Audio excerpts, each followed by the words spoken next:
ಹಿಂದುಳಿದ ವರ್ಗಗಳ ಆಯೋಗ, ಅದರಲ್ಲಿಯೂ ಈ ಕಾಂತರಾಜ್ ಆಯೋಗದವರು ತಮ್ಮದೇ ಆದ ಮಾನದಂಡಗಳ ಪ್ರಕಾರ ಸಮೀಕ್ಷೆ ಮಾಡಿ ತಮ್ಮ ವರದಿಯನ್ನು ಏನು ಕೊಟ್ಟಿದ್ದಾರೆ, ಅದರಲ್ಲಿ ಆಗಿರ್ತಕ್ಕಂಥ ಲೋಪದೋಷಗಳೇನು ಮತ್ತು ಯಾವ ಯಾವ ವರ್ಗಗಳಿಗೆ ಅನ್ಯಾಯ ಆಗಿದೆ ಅದು ಪುನರಾವರ್ತನೆ ಆಗಬಾರ್ದು. ಈಗ ಆಯೋಗ ಹೊಸದಾಗಿ ಸಾಮಾಜಿಕ ಮತ್ತು ಶೈಕ್ಷಣಿಕ ಸಮೀಕ್ಷೆಯನ್ನ ಮಾಡ್ತಾ ಇದೆ.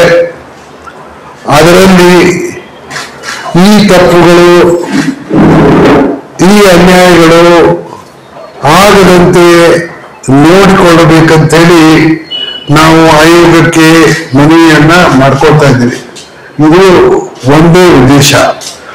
ಎರಡನೇ ಉದ್ದೇಶ ಏನಾಗಿದೆ ಅಂದ್ರೆ, ನಮ್ಮ ಲಿಂಗಾಯತ ಅಥವಾ ವೀರಶೈವ ಲಿಂಗಾಯತ ಜಾತಿ ಏನಿದೆ ಅಥವಾ ಪಂಥ ಏನಿದೆ, ಪರಂಪರೆ ಏನಿದೆ, ಅದು ಒಂದು ಜಾತಿ ಅಲ್ಲ. ಅದರಲ್ಲಿ 99 ಜಾತಿಗಳಿದ್ದಾವೆ. ಈಗ ನಾವು ಜಾತಿ ಅಲ್ಲ ಅಂತಕ್ಕಂಥದ್ದನ್ನ ಹಾವನೂರು ಆಯೋಗದವರು, ಚಿನ್ನಪ್ಪ ರೆಡ್ಡಿ ಆಯೋಗದವರು ತಮ್ಮ ಆಯೋಗದಲ್ಲಿ ಸ್ಪಷ್ಟವಾಗಿ ನಮೂದಿಸಿ, ಲಿಂಗಾಯತರು ಅಂದ್ರೆ ಅವರು ಒಂದು ದೊಡ್ಡ ಜಾತಿಗಳ ಸಮೂಹ ಅಂತಕ್ಕಂಥದ್ದನ್ನ ಬಹಳ ಸ್ಪಷ್ಟವಾಗಿ ತಮ್ಮ ವರದಿಗಳಲ್ಲಿ ರೆಕಾರ್ಡ್ ಮಾಡಿದ್ದಾರೆ. ಆದರೆ ನಾನು ವೀರಶೈವ ಮತ್ತು ಲಿಂಗಾಯತ ಅನ್ನೋದು ಒಂದೇ. ಆದರೆ ಸಂಕ್ಷಿಪ್ತವಾಗಿ ಹೇಳುವ ಸಲುವಾಗಿ ಮತ್ತು ನಮ್ಮ ಪ್ರೆಸ್ ನೋಟ್ ಅನ್ನ ಸ್ವಲ್ಪ ಸಂಕ್ಷಿಪ್ತ ಮಾಡೋ ಸಲುವಾಗಿ ನಾವು ಲಿಂಗಾಯತ ಅಂತಕ್ಕಂಥ ಶಬ್ದವನ್ನ ನಾವು ಉಪಯೋಗ ಮಾಡಿದ್ದೀವಿ. ಇಲ್ಲಿ ಹೇಳಬೇಕು ಅಂತಂದ್ರೆ, ನಮ್ಮ ಈ ಆಯೋಗ ಏನಿದೆ, ನಮಗೆ ಇವತ್ತು ಕಾನೂನು ಪ್ರಕಾರ ನಮ್ಮಲ್ಲಿ ಹಿಂದೆ ಪ್ರತ್ಯೇಕ ಧರ್ಮಕ್ಕಾಗಿ ಮಹಾಸಭೆ ಮನವಿ ಸಲ್ಲಿಸಿದ್ದು ನಿಜ. ಒಂದಲ್ಲ, 2 ಸಲ 3 ಸಲ ಸಲ್ಲಿಸಿದ್ದಾರೆ. ಆದರೆ ಮನವಿ ಇನ್ನೂ ಮಾನ್ಯ ಆಗಿಲ್ಲ. ಆದ್ದರಿಂದ ಕಾನೂನು ಪ್ರಕಾರ ಎಲ್ಲಾ ಲಿಂಗಾಯತರು, ವೀರಶೈವರು ಹಿಂದೂ ಧರ್ಮದ ಅವಿಭಾಜ್ಯ ಅಂಗ ಈಗ ಅಂತಕ್ಕಂಥದ್ದನ್ನ ಸ್ಪಷ್ಟಪಡಿಸಲಿಕ್ಕೆ ಇಷ್ಟಪಡ್ತೀನಿ. ಇಲ್ಲಿ ಆಯೋಗದ ಉದ್ದೇಶ ಏನು ಅನ್ನೋದನ್ನ ಸೆಕ್ಷನ್ 11 ಅಂದ್ರೆ ಕರ್ನಾಟಕ ರಾಜ್ಯ ಹಿಂದುಳಿದ ಆಯೋಗಗಳ ಕಾನೂನು 1995 ಏನಿದೆ ಅದರಲ್ಲಿ ಸ್ಪಷ್ಟವಾಗಿ ನಮೂದಿಸಿದ್ದಾರೆ. ಏನಂತ ನಮೂದಿಸಿದ್ದಾರೆ? ಪ್ರತಿ 10 ವರ್ಷಗಳಲ್ಲಿ ಸಾಮಾಜಿಕ ಮತ್ತು ಶೈಕ್ಷಣಿಕ ಸಮೀಕ್ಷೆಯನ್ನ ಮಾಡಬೇಕು. ಆವಾಗ ಹಿಂದುಳಿದ ವರ್ಗಗಳ ಪಟ್ಟಿಯಲ್ಲಿ ಇರ್ತಕ್ಕಂಥ ಯಾವುದಾದರೂ ಸಮಾಜ ಆ ಪಟ್ಟಿಯಲ್ಲಿ ಮುಂದುವರಿಲಿಕ್ಕೆ ಅನರ್ಹ ಆಗಿರ್ತದೋ ಆ ಜಾತಿಗಳನ್ನ ಹಿಂದುಳಿದ ವರ್ಗಗಳ ಪಟ್ಟಿಯಿಂದ ತೆಗೆದುಹಾಕಬೇಕು. ಮತ್ತು ಆ ಸಮೀಕ್ಷೆಯ ಆಧಾರದ ಮೇಲೆ ಬೇರೆ ಯಾವುದಾದ್ರೂ ಒಂದು ಬೇರೆ ಹೊಸ ಜಾತಿ ಹಿಂದುಳಿದ ವರ್ಗಗಳ ಪಟ್ಟಿಯಲ್ಲಿ ಸೇರಲಿಕ್ಕೆ ಅರ್ಹ ಆಗಿದ್ರೆ ಅದನ್ನ ಹಿಂದುಳಿದ ವರ್ಗಗಳ ಪಟ್ಟಿಯಲ್ಲಿ ಸೇರಿಸಬೇಕು. ಇದನ್ನ ಪ್ರತಿ ವರ್ಷ 10 ವರ್ಷಕ್ಕೊಮ್ಮೆ ಮಾಡಬೇಕು ಅಂತ ಹೇಳಿದ್ದಾರೆ. ಈಗ ಕಾಂತರಾಜ್ ಆಯೋಗಗಳು 2015ರಲ್ಲಿ ಮಾಡಿದ್ರು. ಅದನ್ನು 2025ರಲ್ಲಿ ಸರ್ಕಾರದ ಪರಿಗಣನೆಗೆ ಬಂತು. ಸರ್ಕಾರದವರು ಇದು ಕರ್ನಾಟಕ ರಾಜ್ಯ ಹಿಂದುಳಿದ ಆಯೋಗದ ಕಾನೂನು ಸೆಕ್ಷನ್ 70ಕ್ಕೆ ವಿರುದ್ಧ ಆಗುತ್ತೆ ಅಂತ ಹೇಳಿಕೊಂಡು ಕಾಂತರಾಜ್ ಆಯೋಗದ ವರದಿಯನ್ನ ಕಳಚಿಸಿ ಅಥವಾ ಬದಿಗಿರಿಸಿ ಹೊಸದಾಗಿ ರಾಜ್ಯದಲ್ಲಿ ಸಾಮಾಜಿಕ ಮತ್ತು ಶೈಕ್ಷಣಿಕ ಸಮೀಕ್ಷೆಗೆ ಆದೇಶ ಹೊರಡಿಸಿದ್ದಾರೆ. ಆ ಸಮೀಕ್ಷೆ 22ರಿಂದ ಪ್ರಾರಂಭ ಆಗ್ತಾ ಇದೆ, ಇದೇ ತಿಂಗಳ. ಅವರು ಏನ್ ಮಾನದಂಡ ಉಪಯೋಗ ಮಾಡಿದ್ದಾರೆ ಅಂದ್ರೆ, ಅತ್ಯಂತ ಹಿಂದುಳಿದ ಜಾತಿಗೆ ಸೇರಬೇಕಾದ್ರೆ ಅಂದ್ರೆ ಅತ್ಯಂತ ಹಿಂದುಳಿದ ಜಾತಿಯಲ್ಲಿ ಅವರು ಅನಿವಾರ್ಯಗಳನ್ನು ಸೆಪರೇಟ್ ಮಾಡಿದ್ದಾರೆ. ಯಾವುದೂ ಒಂದು ಏರ್ಪಾಡು ಸಾಮಾಜಿಕ ಸ್ಥಾನಮಾನ, ಆಯಾ ಜಾತಿಯ ಶೈಕ್ಷಣಿಕ ಮಟ್ಟ, ಆಯಾ ಜಾತಿಯ ಆರ್ಥಿಕ ಪರಿಸ್ಥಿತಿಯನ್ನ ಪರಿಗಣಿಸಿಕೊಂಡು ಅವರು ಅಂಕಗಳನ್ನ ಕೊಟ್ಟಿದ್ದಾರೆ. ಅತಿ ಹೆಚ್ಚು ಅಂಕ ಅಂದ್ರೆ 200 ಅಂಕಗಳು. ಆ 2 ಅಂಕಗಳಲ್ಲಿ ಯಾವ ಜಾತಿಗೆ 125ಕ್ಕಿಂತ ಹೆಚ್ಚು ಅಂಕ ಬರ್ತದೆ ಅದನ್ನ 1A ಅಂದ್ರೆ ಅತ್ಯಂತ ಹಿಂದುಳಿದ ಜಾತಿಗಳಲ್ಲಿ ಸೇರಿಸಬೇಕು ಅಂತ ಮಾನದಂಡ ಮಾಡಿಕೊಂಡು ತೀರ್ಮಾನ ಮಾಡಿದ್ದಾರೆ. ಅದೇ ರೀತಿ ಯಾವ ಒಂದು ಜಾತಿಗೆ ಬನ್ನಿ ಮೇಡಮ್ ಇಲ್ಲಿ ಕೂತ್ಕೊಳ್ಳಿ, ಯಾವ ಒಂದು ಜಾತಿಗೆ 90ರಿಂದ 124ವರೆಗೆ ಅಂಕ ಬರ್ತವೆ ಅವುಗಳನ್ನ ಅತ್ಯಂತ ಹಿಂದುಳಿದ ಜಾತಿಯಲ್ಲಿ ಸೇರಿಸಿ 1B ಅಂತ ಮಾಡಿದ್ದಾರೆ. ಇನ್ನು 50ರಿಂದ 89ವರೆಗೆ ಅಂಕ ಬರ್ತಕ್ಕಂಥ ಜಾತಿಗಳನ್ನ ಅತಿ ಹಿಂದುಳಿದ ಜಾತಿ ಅಂತ ಪರಿಗಣಿಸಿ ಅವುಗಳನ್ನ 2A ಸೇರಿಸಿದ್ದಾರೆ. 2Bಯಲ್ಲಿ ಮುಸಲ್ಮಾನ್ ಸಮಾಜದ, ಮುಸಲ್ಮಾನ್ ಧರ್ಮದ, ಇಸ್ಲಾಂ ಧರ್ಮದ ಎಲ್ಲ ಜಾತಿಗಳನ್ನ ಸೇರಿಸಿದ್ದಾರೆ. 3Aಯಲ್ಲಿ ಹಿಂದುಳಿದ ಜಾತಿ ಅಂತೇಳಿ ಒಕ್ಕಲಿಗ ಸಮುದಾಯದ ಜಾತಿಗಳನ್ನ ಸೇರಿಸಿದ್ದಾರೆ. 3Bಯಲ್ಲಿ ಹಿಂದುಳಿದ ಜಾತಿಗಳು ಯಾವುದಾವೆ ಲಿಂಗಾಯತರಲ್ಲಿ ಮತ್ತು ಜೈನ್ ಮತ್ತು ಕ್ರಿಶ್ಚಿಯನ್ಸ್ ಅಲ್ಲಿ ಯಾರಿದ್ದಾರೆ ಅವುಗಳನ್ನ ಸೇರಿಸಿದ್ದಾರೆ. ಆದ್ರೆ ಏನಾಗಿದೆ ಅಂತಂದ್ರೆ ಇದಕ್ಕೊಂದು ರೈಡರ್ ಇಟ್ಟಾರ. ಏನ್ ರೈಡರು? ಸಮಾಜ ಕಲ್ಯಾಣ ಇಲಾಖೆ 2022 ಅದು ಸ್ಪಷ್ಟವಾಗಿಲ್ಲ. ಇದರಲ್ಲಿ ಹಿಂದುಳಿದ ವರ್ಗಗಳ ಆಯೋಗದವರು ಪ್ರಕಟ ಮಾಡಿರ್ತಕ್ಕಂಥ ಪುಸ್ತಕದಲ್ಲಿ ಸಮಾಜ ಕಲ್ಯಾಣ ಇಲಾಖೆ ಆದೇಶದ ಪ್ರಕಾರ ಈಗಾಗಲೇ ಯಾವ ಪಟ್ಟಿಯಲ್ಲಿ ಅಂದ್ರೆ ಪ್ರವರ್ಗ 1, ಪ್ರವರ್ಗ 2, ಪ್ರವರ್ಗ 3ರಲ್ಲಿ ಯಾವ ಜಾತಿಗಳಿದಾವೆ ಅವುಗಳನ್ನ ಅಲ್ಲೇ ಇಡಬೇಕು ಅಂತ ಮಾಡಿದ್ದಾರೆ. ಈ ರೀತಿ ಮಾಡಿದ ಇದರಿಂದ ಏನಾಗಿದೆ ಅಂದ್ರೆ ಕಳೆದ 50 ವರ್ಷಗಳಿಂದ ಹಿಂದುಳಿದ ವರ್ಗಗಳ ಪಟ್ಟಿಯಲ್ಲಿ ಯಾವುದೇ ಬದಲಾವಣೆ ಆಗಿಲ್ಲ, ಯಾವುದೇ ಹೊಸ ಜಾತಿಯನ್ನ ಸೇರಿಸಿಲ್ಲ, ಯಾವುದೇ ಹೊಸ ಜಾತಿಯನ್ನ ತೆಗೆದುಹಾಕಿಲ್ಲ ಮತ್ತು ಯಾವ ವರ್ಗಗಳಲ್ಲಿ ಯಾವ ಜಾತಿಗಳಿದಾವೋ ಅವುಗಳನ್ನ ಮಾತ್ರ ಅಲ್ಲೇ ಕಂಟಿನ್ಯೂ ಮಾಡ್ಕೊಂಡು ಬಂದಿದ್ದಾರೆ. ಇದು ಸಮಾಜದಲ್ಲಿ, ಚಲನಶೀಲ ಸಮಾಜದಲ್ಲಿ ಇದು ಸರಿಯಾದ ಕ್ರಮ ಅಲ್ಲ.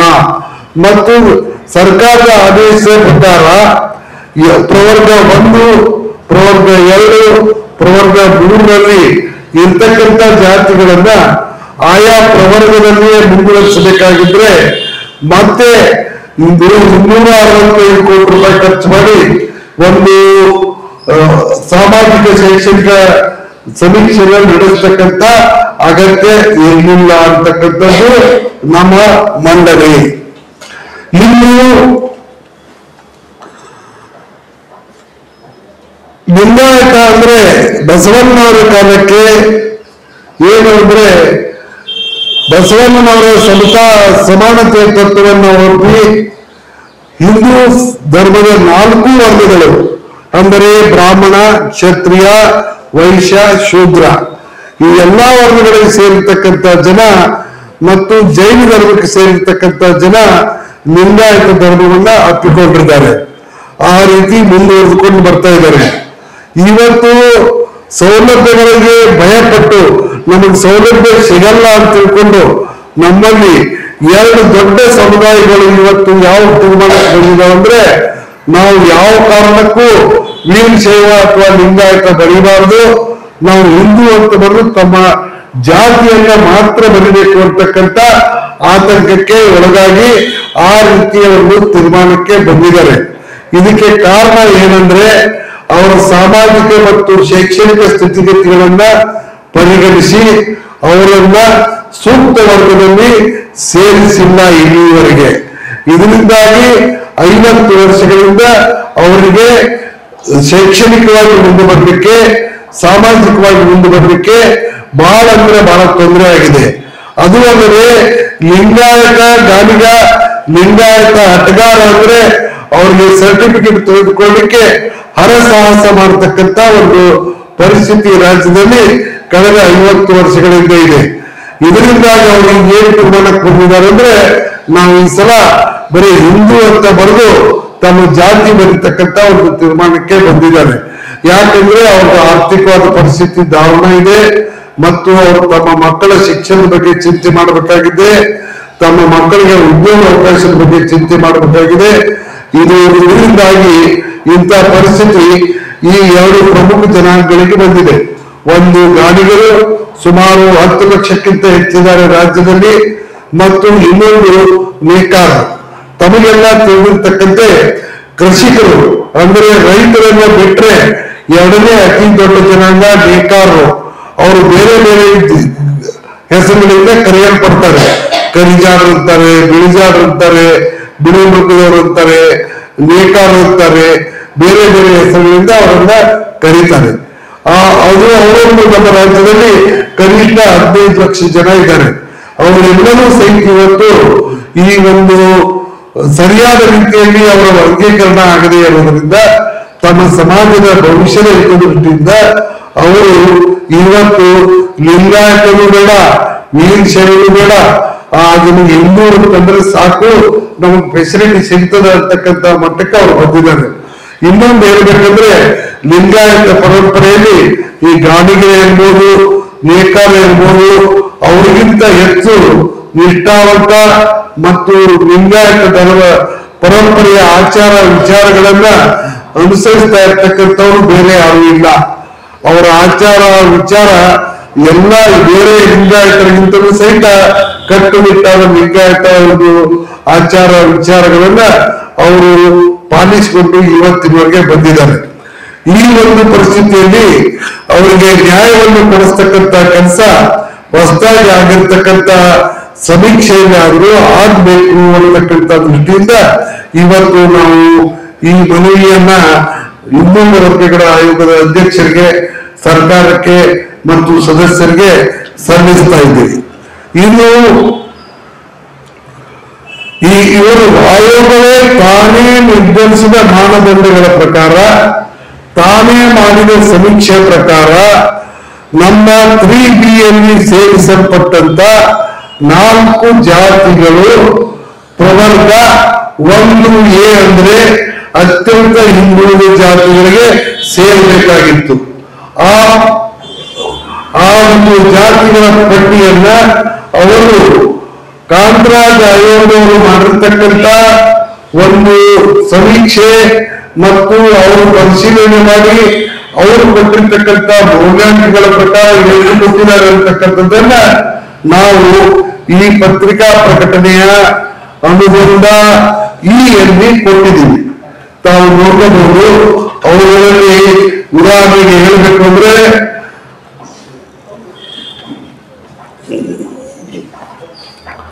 ಲಿಂಗಾಯತ ಜಾತಿಯ ಲಿಂಗಾಯತ ಪರಂಪರೆಯ ಅಂಬಿಗ ಲಿಂಗಾಯತರು, ಲಿಂಗಾಯತ ಹಂತದ ಲಿಂಗಾಯತ, ನಾವಲಿಗ ಲಿಂಗಾಯತ, ಕಮ್ಮನ ಲಿಂಗಾಯತ, ಇವರಿಗೆ ಆಯೋಗದವರೇ ಕೊಟ್ಟಿರ್ತಕ್ಕಂಥ ಮೌಲ್ಯಾಂಕದ ಪ್ರಕಾರ 147, 128, 126, 135 ಮೌಲ್ಯಾಂಕಗಳು ಬಂದಿದ್ದಾರೆ. ಅಂದರೆ ಇವರು ನ್ಯಾಯಬದ್ಧವಾಗಿ ಅತ್ಯಂತ ಹಿಂದುಳಿದ ವರ್ಗ ಆಗಿರ್ತಕ್ಕಂಥ 1Aಗೆ ಅವರು ಸೇರ್ಬೇಕಾಗಿತ್ತು. ಆದರೆ ಅವರನ್ನ 3Bಯಲ್ಲಿ ಸೇರಿಸಿದ್ದಾರೆ. ಇದರಿಂದ ಈ 4 ಜಾತಿಗಳ ವ್ಯಕ್ತಿಗಳಿಗೆ, ಸಮೂಹದವರಿಗೆ ನ್ಯಾಯಬದ್ಧವಾಗಿ ಅವರಿಗೆ ಸಿಗ್ತಕ್ಕಂಥ ಸ್ಥಾನದಿಂದ ವಂಚಿತಗೊಳಿಸಿ ಆಯೋಗ ಅವರಿಗೆ ಅನ್ಯಾಯ ಮಾಡಿದೆ ಅಂತಕ್ಕಂಥ ಮಾತನ್ನ ಈ ಸಂದರ್ಭದಲ್ಲಿ ನಾನು ಹೇಳಲಿಕ್ಕೆ ಇಷ್ಟಪಡ್ತಾ ಇದ್ದೀನಿ. ಇನ್ನು 2ನೇ ವಿಚಾರ ಅಂದ್ರೆ, ಅದೇ ರೀತಿ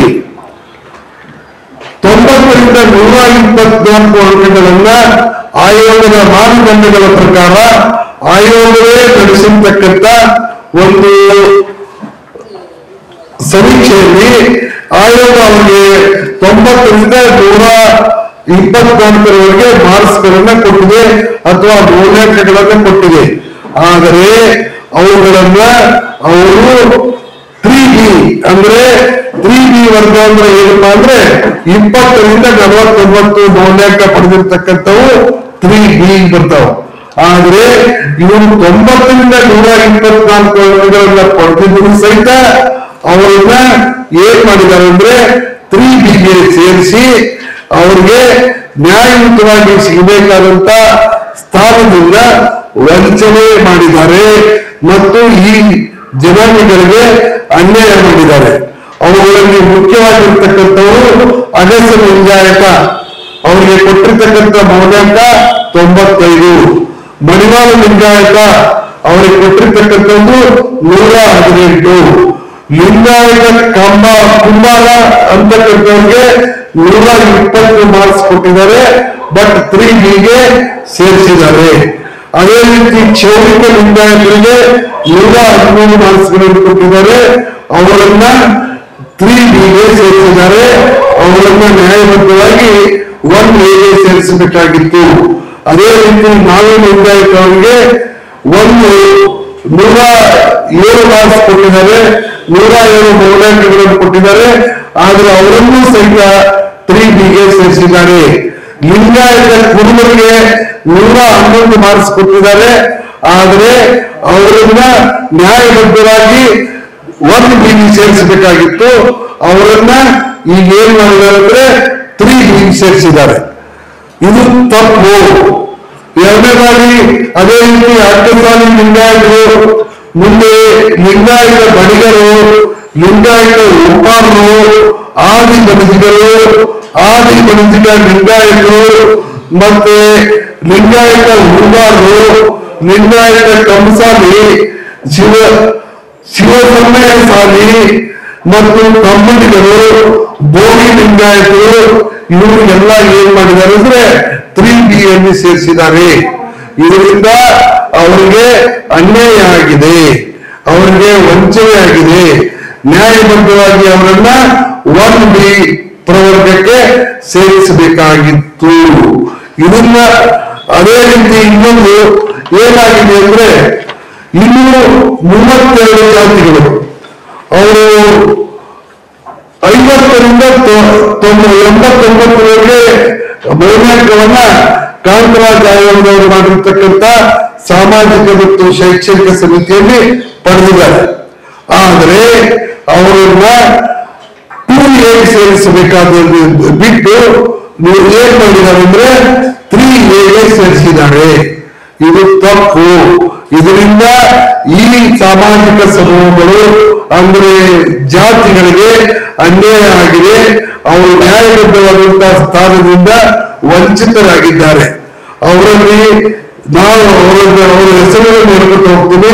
ಹೆಣದ ಲಿಂಗಾಯತ, ಲಿಂಗಾಯತ ಕಂಬಾರ ಲಿಂಗಾಯತ, ಪಾಂಚಾಲ ಲಿಂಗಾಯತ, ಲಿಂಗಾಯತ ಗೌಡಿ ಲಿಂಗಾಯತ, ವೀರಶೈವ ಪಂಚಮಸಾಲಿ ಲಿಂಗಾಯತ, ಆರಾಧ್ಯ ಲಿಂಗಾಯತ, ಗುರು ಲಿಂಗಾಯತ, ಜಂಗಮ ಲಿಂಗಾಯತ,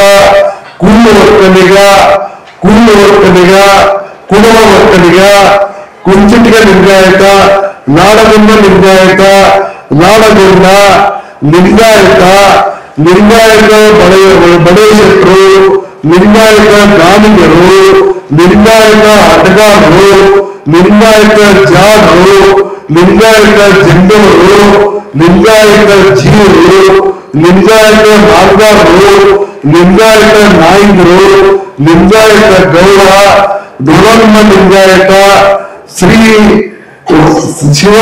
ಶಿವಾರ್ಚಕ, ವೀರಶೈವ ಮಲ್ಲಾವರ, ತಮ್ಮಡಿ, ಬಂಡಾರಿ ಲಿಂಗಾಯತ ಮತ್ತು ಸುರದಾರ ಲಿಂಗಾಯತ. ಈ ಒಂದು 32 ಜಾತಿಗಳು ನ್ಯಾಯಬದ್ಧವಾಗಿ ಪ್ರವರ್ಗ 2Aಗೆ ಸೇರಬೇಕಾಗಿತ್ತು. ನಮ್ಮ ಪ್ರಕಾರ ಅಲ್ಲ, ಆಯೋಗವೇ ಮಾಡಿರ್ತಕ್ಕಂಥ ಮಾನದಂಡದ ಪ್ರಕಾರ, ಆಯೋಗವೇ ಮಾಡಿರ್ತಕ್ಕಂಥ ಸಮೀಕ್ಷೆ ಪ್ರಕಾರ, ಆಯೋಗವೇ ಕೊಟ್ಟಿರ್ತಕ್ಕಂಥ ಮೌಲ್ಯಾಂಕದ ಪ್ರಕಾರ ಇವು 32 ಜಾತಿಗಳು 2Aಗೆ ಸೇರಿಸಬೇಕಾಗಿತ್ತು. ಆದರೆ ಅವರು ಅವುಗಳನ್ನ 3Bಗೆ ಸೇರಿಸಿದ್ದಾರೆ. ಇದರಿಂದ ಈ 32 ಜಾತಿಗಳಿಗೆ ನ್ಯಾಯಬದ್ಧವಾದಂತಹ ಸ್ಥಾನ ಸಿಕ್ಕಿಲ್ಲ, ಅವರಿಗೆ ಅನ್ಯಾಯ ಆಗಿದೆ ಮತ್ತು ಅವರಿಗೆ ನ್ಯಾಯಬದ್ಧ ಸ್ಥಾನದಿಂದ ಅವರನ್ನ ವಂಚಿತಗೊಳಿಸಿದ್ದಾರೆ. ಇನ್ನು ಏನ್ ಮಾಡಿದ್ದಾರೆ, ಇವರು ಪಬ್ಲಿಷ್ ಮಾಡುವುದು ಅವ್ರ ದಾಖಲಾತಿ ಪ್ರಕಾರ ಎಲ್ಲಾ ವರ್ಗಗಳಿಗೆ ಏನ್ ಮಾಡಿದ್ದಾರೆ, ಸಾಮಾಜಿಕ ಸ್ಥಾನಮಾನ ಒಂದು ಹೆಡ್ಡಿಂಗ್, ಎರಡನೇದು ಅವರ ಶೈಕ್ಷಣಿಕ ಸ್ಥಿತಿಗತಿ, ಮೂರನೇದು ಅವರ ರೈಲು ಇದ್ದರೆ ಆರ್ಥಿಕ ಸ್ಥಿತಿಗತಿ ಅಂತ ನಾನು ಮಾಡಿಸ್ಕೊಟ್ಟಾಗ. ಆದ್ರೆ ಅದಾವ ಕಾರಣಕ್ಕೂ ಗೊತ್ತಿಲ್ಲ, 1B ಇರ್ತಕ್ಕಂಥ ಜಾತಿಗಳಿಗೆ ಮತ್ತು 2A ಇರ್ತಕ್ಕಂಥ ಜಾತಿಗಳಿಗೆ ಡೈರೆಕ್ಟ್ ಆಗಿ ಮಾಡಿಸ್ಕೊಟ್ಟಾಗ. ಎಷ್ಟರ ಮಟ್ಟಿಗೆ ಕರೆಕ್ಟ್ ಅದಾದ್ರೆ 1A ಮತ್ತು 2A ಮತ್ತು 1A 2Bಗೆ 3A 3B ಇರ್ತಕ್ಕಂಥ ಜಾತಿಗಳಿಗೆ ಮಾರ್ಕ್ಸ್ ಎಲ್ಲ ರೌಂಡ್ ಕ್ಲಿಯರ್ ಆಗಿದಾವ. ಆದ್ರೆ 1B ಇರ್ತಕ್ಕಂಥ ಜಾತಿಗಳು ಮತ್ತು 2A ಇರ್ತಕ್ಕಂಥ ಜಾತಿಗಳಿಗೆ ದಶಾಂಶ ಕೊಟ್ಟಿದ್ದಾರೆ. 0.35, 0.75, 0.65. ಆದರೆ ಅವರಿಗೆ ಶೈಕ್ಷಣಿಕ ಸ್ಥಾನಮಾನಕ್ಕೆ 8 ಮಾರ್ಕ್ಸ್ ಕೊಟ್ಟಿದ್ದಾರೆ, ಸಾಮಾಜಿಕ ಸ್ಥಾನಮಾನಕ್ಕೆ 8 ಮಾರ್ಕ್ಸ್ ಕೊಟ್ಟಿದ್ದಾರೆ,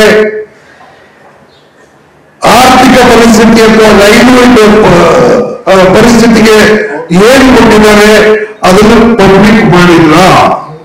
ನಾನು ಕೇಳೋದು 1A 2B 3A 3B ಇವರಿಗೆ ಅನ್ವಯ ಆಗತಕ್ಕಂತ ಮೆಥಡಾಲಜಿನ ವಿಧಾನವನ್ನ 1B ಮತ್ತು 2Aಗೆ ಯಾಕೆ ಅನ್ವಯಿಸಿಲ್ಲ? ಇದು ಏನಾಗುತ್ತೆ? ಮತ್ತು ಎಲ್ಲ ದಶಾಂಶದಲ್ಲಿ ಡೈರೆಕ್ಟ್ ಆಗಿ ಮಾರ್ಕ್ಸ್ ಕೊಟ್ಬಿಟ್ಟಿದ್ದಾರೆ.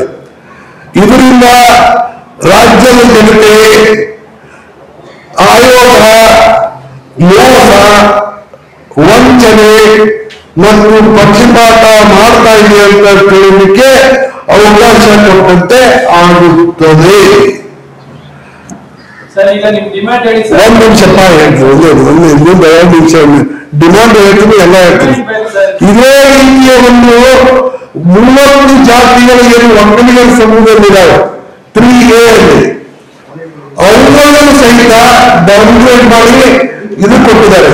ಅವು 1B ಹೋಗ್ಬೇಕಾಗಿತ್ತು, 2A ಹೋಗ್ಬೇಕಾಗಿತ್ತು, ಅವುಗಳನ್ನ 3A ಕಳಿಸಿದ್ದಾರೆ ಒಕ್ಕಲಿಗರು. ಆದ್ರೆ ನಾನು ವೀರಶೈವ ಅಥವಾ ಲಿಂಗಾಯತ ಮಹಾಸಭೆಯಿಂದ ಮಾತಾಡ್ತಾ ಇರೋದ್ರಿಂದ ಅದರ ಬಗ್ಗೆ ಟೀಕೆ ಟಿಪ್ಪಣಿ ನಾವು ಮಾಡಲ್ಲ. ಅದು ಆ ಸಮಾಜದಲ್ಲಿಯೂ ಬೇಕಾದಷ್ಟು ಪ್ರಬುದ್ಧರಿದ್ದಾವೆ, ಎಲ್ಲಾ ವಿಷಯ ತಿಳ್ಕೊಂಡು ಹೋಗ್ತಾರೆ ಒಕ್ಕಲಿಗರಲ್ಲಿ. ಅವರು ಅದರ ಬಗ್ಗೆ ಪರಿಶೀಲನೆ ಮಾಡಿ ಅವರು ಆಯೋಗಕ್ಕೆ ಏನ್ ತಿಳಿಸ್ಬೇಕೋ ತಿಳಿಸಲಿ ಅಂತ ನಾನು ಹೇಳ್ತಾ ಇದ್ದೀನಿ. 30 ಜಾತಿಗಳಿಗೆ, ಅದರಲ್ಲಿಯೂ ಅತ್ಯಂತ ಹಿಂದುಳಿದ ಜಾತಿಯಾಗಿರ್ತಕ್ಕಂಥ ಕುಂಚಿಟಿಗರಿಗೆ, ಆ ಕುಂಚಿಟಿಗರ ಎಲ್ಲಾ ಶಿಕ್ಷಣಗಳಿಗೆ ಬಹಳ ನನ್ನ ಪ್ರಕಾರ ಬಹಳ ಅನ್ಯಾಯ ಆಗಿದೆ. ಆದ್ರೆ ಅದನ್ನು ಕುಂಚಿಟಿಗ ಸಮಾಜದವರು ಪರಿಶೀಲನೆ ಮಾಡಿ ಅವರೇ ಆಯೋಗಕ್ಕೆ ಏನ್ ಹೇಳ್ಬೇಕೋ ಅವ್ರು ಹೇಳಿ, ನಾನು ಅದ್ರ ಬಗ್ಗೆ ಹೇಳಲಿಕ್ಕೆ ಇಷ್ಟಪಡಲ್ಲ. ಆ ಲಿಸ್ಟ್ ಅನ್ನ ನಿಮ್ಗೆ ಕೊಡ್ತೀನಿ ಸ್ವಲ್ಪ ಹೊತ್ತಲ್ಲಿ. ಮುಂದೆ ಇನ್ನೊಂದು ಏನ್ ಮಾಡಿದಾರಪ್ಪ ಅಂತಂದ್ರೆ, ಈಗ ನೋಡಿ, ಈಗ ಎಲ್ಲರಿಗೂ ಗೊತ್ತಿದೆ, ನಿಮಗೂ ಗೊತ್ತಿದೆ, ಆಯೋಗದವ್ರಿಗೂ ಗೊತ್ತಿದೆ, ಜಗತ್ತಿಗೆ ಗೊತ್ತಿದೆ. ಏನಪ್ಪಾ ಅಂದ್ರೆ ಬಾರ್ಬರ್ ಅಥವಾ ಕ್ಷೌರಿಕರು ಅವ್ರಿಗೆ ಏನ್ ಕೊಟ್ಟಿದ್ದಾರೆ ಅಂದ್ರೆ ಲಿಂಗಾಯತ ನಾಯಿಂದ ಕೊಟ್ಟಿದ್ದಾರೆ, ಒಂದು ನಾವರಿಗೆ ಲಿಂಗಾಯತ ಕೊಟ್ಟಿದ್ದಾರೆ, ಲಿಂಗಾಯತ ಹಡಪದ ಕೊಟ್ಟಿದ್ದಾರೆ, ಕ್ಷೌರಿಕ ಲಿಂಗಾಯತ ಕೊಟ್ಟಿದ್ದಾರೆ, ನಾವಿ ಲಿಂಗಾಯತ ಕೊಟ್ಟಿದ್ದಾರೆ, ನಾಯಿಂದ ಅಂತ ಕೊಟ್ಟಿದ್ದಾರೆ. ಇವೆಲ್ಲರೂ ಸಮಾನಾರ್ಥಕ ಪದಗಳು. ಆದ್ದರಿಂದ ಇವೆಲ್ಲರಿಗೂ ಒಂದೇ ಕೊಡ್ಕೊಡ್ಬೇಕಾಗಿತ್ತು. ಇಲ್ಲ, ಇವರು ಹಿಂದುಳಿಕೆಯನ್ನ ತೀರ್ಮಾನ ಮಾಡುವಾಗ ಇವು 6 ಕೋಡ್ ಕೊಟ್ಟಂತ ಜಾತಿಗಳಿಗೆ ಏನು ಮೌಲ್ಯಾಂಕಗಳು ಬಂದಿತ್ತು ಅದನ್ನು ಎವರೇಜ್ ಮಾಡಿ ಕೊಡಬೇಕಾಗಿತ್ತು. ಆದ್ರಿಂದ ಸರ್ಕಾರ ಇದರಿಂದ ಆ ರೀತಿ ಮಾಡಿದ್ರೆ ಮಾತ್ರ ಸರ್ಕಾರ ಇದಕ್ಕೆ ನಮ್ಮ ನಾಯಿಗಳಿಗೆ ಅಥವಾ ಈ ತರದ ಎಲ್ಲಾ ಜಾತಿಗಳಿಗೆ ನ್ಯಾಯ ಸಿಗ್ತದೆ. ಇನ್ನೊಂದು ವಿಷಯ ಏನ್ ಮಾಡಿದ್ದಾರೆ ಲಿಂಗಾಯತ ವಿಷಯದಲ್ಲಿ ಅಂದ್ರೆ, ಈಗ ಲಿಂಗಾಯತರಲ್ಲಿ ಕೆಲವು ಪಂಗಡಗಳಿಗೆ 125ಕ್ಕಿಂತ ಹೆಚ್ಚು ಮಾರ್ಕ್ಸ್ ಸಿಕ್ಕಿದ್ದಾವೆ. ಅದೇ ಪ್ರಕಾರ ಇದು ಕೆಲವು 16 ಪಂಗಡಗಳಿಗೆ 90ಕ್ಕಿಂತ ಹೆಚ್ಚು ಮಾರ್ಕ್ಸ್ ಸಿಕ್ಕಿದ್ದಾವೆ. ಆದರೆ ಇನ್ನು 36 ಪಂಗಡಗಳಿಗೆ ಏನಾಗಿದೆ ಅಂದ್ರೆ ಅವ್ರಿಗೆ 50ಕ್ಕಿಂತ ಹೆಚ್ಚು ಮಾರ್ಕ್ಸ್ ಸಿಕ್ಕಿದ್ದಾವೆ. ನಮ್ಮ ಲಿಂಗಾಯತದಲ್ಲಿ ಬ್ರಾಹ್ಮಣ ಕನ್ವರ್ಟ್ಸ್ ಇದ್ದಾರೆ, ಅತಿ ಮುಂದುವರೆದವರು ಇದ್ದಾರೆ, ಅತಿ ಹಿಂದುಳಿದವರು ಇದ್ದಾರೆ, ಅತ್ಯಂತ ಹಿಂದುಳಿದವರು ಇದ್ದಾರೆ, ಹಿಂದುಳಿದವರು ಇದ್ದಾರೆ.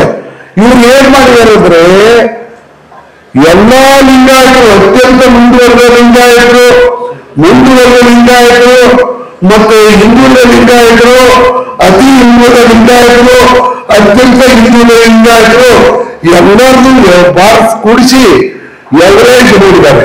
ಇದು ಹೆಂಗಾಗಿದೆ ಅಂದ್ರೆ, ಒಂದು ನದಿ ದಾಟಬೇಕಾದ್ರೆ ನದಿ ದಡದಲ್ಲಿ 1 ಅಡಿ ಇದೆ, ಮುಂದೆ ಹೋದ್ರೆ 3 ಅಡಿ ಇದೆ, ಅದಾದ್ಮೇಲೆ 10 ಅಡಿ ಇದೆ. ಆದ್ದರಿಂದ ಎವರೇಜ್ 10, 3, 1, 14, 3ರಿಂದ ಡಿವೈಡ್ ಮಾಡಿ 4 ಅಡಿ ಬರ್ತದೆ ಅಂತ ಹೇಳಲಾಗಿದೆ. ಅಂದ್ರೆ ನಮ್ಮ ಸಮಾಜದಲ್ಲಿದ್ದಂತ ಅತ್ಯಂತ ಹಿಂದುಳಿದ ವರ್ಗಗಳಿಗೆ ಬೇರೆಯವ್ರ ಜೊತೆ ಮಾರ್ಕ್ಸ್ ಎವರೇಜ್ ಮಾಡಿ 36.3 ತಂದಿದ್ದಾರೆ. ಅವ್ರನ್ನ ನಮ್ಮ ಲಿಂಗಾಯತರಲ್ಲಿ ಮುಂದುವರೆದವ್ರ ಜೊತೆ ನಮಗೆ 99 ಜಾತಿ ಇದ್ದಾವೆ. ಅದರಿಂದ ನ್ಯಾಯ ಸಿಗಲಿಕ್ಕೆ ಸಾಧ್ಯನಾ? ಇದೇ ರೀತಿ ವಕೀಲರ ಸಂಘದಲ್ಲೂ ಮಾಡಿದ್ದಾರೆ. ನಾನು ಹೇಳ್ತಕ್ಕಂಥದ್ದು ಏನಂದ್ರೆ, ಒಂದೇ ವೃತ್ತಿಯನ್ನು ಮಾಡತಕ್ಕಂಥವ್ರು ಒಂದು ಜಾತಿ, ಅವರನ್ನ ನೀವು ಎವರೇಜ್ ಮಾಡಿ ಕೆಳಗೆ ತಳ್ಳಿಬಿಟ್ರೆ ಅವ್ರ ಗತಿ ಏನು?